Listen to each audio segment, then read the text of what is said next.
आज की इस वीडियो में मैं आपको ये बताने वाली हूँ कि ल्यूकोप्लेकिया का सबसे अच्छा इलाज क्या होता है। बहुत सारे तरीके हैं जिसमें कि ल्यूकोप्लेकिया को ठीक करने के दावा किए जाते हैं। उसमें तो कुछ जो है वो एलोपैथिक मेडिसिन दिए जाती हैं, तो कुछ होम्योपैथिक ट्रीटमेंट हैं, कुछ जो है वो सर्जिकली ट्रीटमेंट होती हैं और कुछ नेचुरल ट्रीटमेंट होती हैं। वीडियो बहुत ज़्यादा इन्फॉर्मेटिव रहेगा, खासकर उन लोगों के लिए जिनके मुंह में धब्बे जो हैं वो दिखाई देते हैं। वीडियो अंत तक देखिएगा, उसके बाद भी मन में कोई डाउट हो, कोई क्वेश्चन आए, कमेंट जरूर कीजिएगा, बहुत जल्द इसका आंसर करेंगे। हेलो दोस्तों, कैसे हैं आप सब। मैं आपकी डॉक्टर ज्योति पांडे।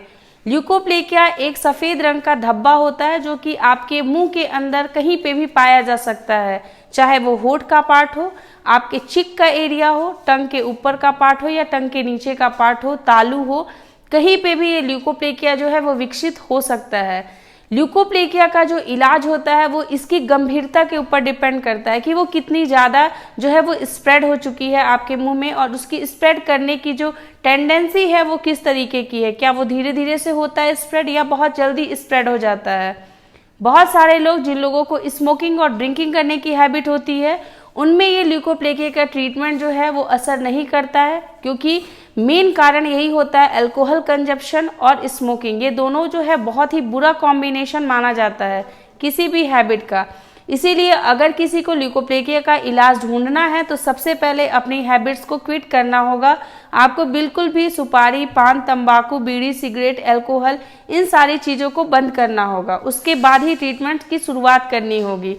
ट्रीटमेंट के शुरुआती लक्षण जो होते हैं, जब आप डॉक्टर के पास जाते हैं, डेंटिस्ट उसको अच्छे से जांच करते हैं, प्रॉपर डायग्नोसिस करते हैं, उसके बाद ही आपका ट्रीटमेंट प्लान किया जाता है। ट्रीटमेंट कई सारे तरीकों से किए जा सकते हैं।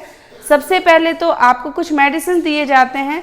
मेडिसिन में एंटीऑक्सीडेंट मेडिसिन जो हैं वो चलाई जाती हैं, जिससे कि इसके स्प्रेड जो हो रहे हैं, जो बढ़ रहे हैं, वो चीज़ कम हो जाए और कैंसर होने की संभावनाएं जो बहुत ही रेयर होती है, 3% के आसपास होती है, वो टेंडेंसी जो है वो कम हो जाए। सर्जिकल एक्सिजन जो है वो भी एक बहुत अच्छा ऑप्शन माना जाता है। सर्जिकली एक्सिजन जो है उसमें आपके जितने पार्ट में ल्यूकोप्लेकिया हुआ है उसको कट करके हटा दिया जाता है। बट ये एक्सिजन तब किए जाते हैं जबकि आपके ल्यूकोप्लेकिया को स्प्रेड हुए 2 से 3 साल हो चुके हैं, मतलब वो थोड़े से रह करके बिल्कुल भी स्प्रेड नहीं कर रहा है, कहीं भी फैल नहीं रहा है।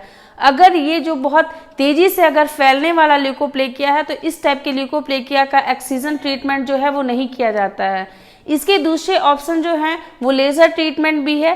लेज़र ट्रीटमेंट में भी ल्यूकोप्लेकिया के जो पार्ट होते हैं वहाँ पे लेज़र के थ्रू उसके उस पार्ट को हटा दिया जाता है, लेकिन ये भी डिपेंड करता है कि ये किस वैरायटी का ल्यूकोप्लेकिया, कौन सा ल्यूकोप्लेकिया है। अगर इसकी टेंडेंसी ऐसी हो गई है कि ये रुक गया है, बिल्कुल भी बढ़ नहीं रहा है, तो फिर ये जो है वो ट्रीटमेंट किया जाता है। ल्यूकोप्लेकिया में डेंटिस्ट के द्वारा बायोप्सी करने की भी सलाह दी जाती है। वो ये कंडीशन होती है कि जब ल्यूकोप्लेकिया जो है उसके अंदर कुछ लालीपन अगर दिखाई देने लगता है और उसकी स्प्रेड करने की टेंडेंसी बहुत ज़्यादा हो जाती है, बहुत एग्रेसिव टाइप का दिखाई देता है, उसके टाइप्स को पता करने के लिए बायोप्सी करने की सलाह दी जाती है। तो अगर आपके डेंटिस्ट भी ल्यूकोप्लेकिया में बायोप्सी कराने की सलाह देते हैं तो ज़रूर से बायोप्सी कराएं, क्योंकि ये आपका ट्रीटमेंट का एक जो है वो बहुत इंपॉर्टेंट पार्ट होता है, ताकि पता चल सके कि कौन से टाइप का ल्यूकोप्लेकिया है। इसी में बहुत ही इंपॉर्टेंट होता है कीमोथेरेपी। कीमोथेरेपी से भी ल्यूकोप्लेकिया जो उसके कैंसर रिस्क होते हैं वो बहुत हद तक कम हो जाता है। तो ये तो थे एलोपैथिक ट्रीटमेंट। होम्योपैथिक में भी इसके बहुत सारे मेडिसिन हैं। कुछ लोग जो है होम्योपैथिक ट्रीटमेंट लेते हैं, तो आप ले सकते हैं अगर वो आपको सूट करता है। तो इसके अलावा जो नेचुरल विधि होती है, जो प्राकृतिक चीज़ें होती हैं, उनसे भी ल्यूकोप्लेकिया को ठीक किया जाता है। जैसे कि उसमें सबसे पहले टर्मरिक का उपयोग किया जाता है। टर्मरिक जो होता है वो नेचुरल फॉर्म में उसको पानी में घोल करके एक पेस्ट की तरह बना करके जहाँ पे भी ल्यूकोप्लेकिया हुआ है वहाँ पे उसको लगा दिया जाता है। ये एक तरीका था। दूसरा उसके माउथ वॉशेस का यूज़ किया जाता है, और तीसरा जो है उसके चाय बना करके उसको यूज़ किया जाता है। तो आपकी बॉडी में उसके सारे अच्छे गुण जो हैं वो चले जाते हैं। ये आपके जो सेल्स होती हैं उनसे बहुत अच्छा रिएक्ट करते हैं, इन्फ्लामेशन को कम करते हैं, जिससे कि ल्यूकोप्लेकिया जो है वो सही हो सकता है। जिंजर का उपयोग जो है वो भी बहुत जो है वो जिंजर का उपयोग जो है वो भी बहुत ज़्यादा पॉपुलेशन में किया जाता है, क्योंकि जिंजर के उपयोग करने से भी आपके ल्यूकोप्लेकिया बहुत हद तक कम होने लगते हैं। ये नेचुरल विधि जो है इसका भी आप चाय बना के यूज़ कर सकते हैं या फिर गार्गल के रूप में इसका इस्तेमाल कर सकते हैं। कोई भी नेचुरल विधि जो होती है वो हार्मलेस होती है। अगर आपको इसके बेनिफिट्स नहीं दिखेंगे तो इसके नुकसान भी आपको नहीं होंगे। तो निश्चिंत होकर इन सारी चीज़ों का उपयोग आप कर सकते हैं। साथ साथ एलोपैथिक ट्रीटमेंट भी आप ले सकते हैं।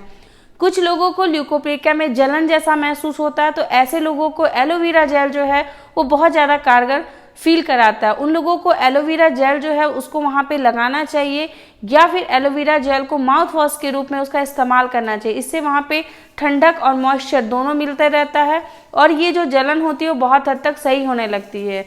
तो ल्यूकोप्लेकिया के बहुत सारे ट्रीटमेंट ऑप्शन होते हैं। ये ऑप्शंस जो हैं वो हर किसी के लिए अलग अलग होते हैं, क्योंकि हर किसी के ल्यूकोप्लेकिया जो है वो अलग अलग टाइप्स के होते हैं। तो इसका जो है वो टेंडेंसी कैसा है, इसका स्प्रेड करने के तरीके क्या हैं, ये सारी चीज़ें जो है आपके डेंटिस्ट डायग्नोस करते हैं और अकॉर्डिंग आपको ट्रीटमेंट बताते हैं। आई होप कि आप ये जो है अच्छे से समझ गए होंगे। और अगर आप अपना ट्रीटमेंट स्टार्ट करना चाहते हैं तो सबसे पहले अपनी हैबिट को कंट्रोल करना होगा, उस पर रोक लगाना होगा। अगर ये वीडियो आप लोगों को अच्छा लगेगा तो लाइक जरूर कीजिएगा और ऐसे फैमिली और फ्रेंड के साथ शेयर जरूर कीजिएगा जिनके मुंह में किसी भी तरह का कोई भी सफेद धब्बा आपको दिखाई देता है। हर छोटे से छोटे इन्फॉर्मेशन को शेयर करते रहेंगे, लाते रहेंगे नए नए वीडियोस। तब तक के लिए अपना ख्याल रखिएगा, अपने आसपास के लोगों का ध्यान रखिएगा। Take care, bye bye.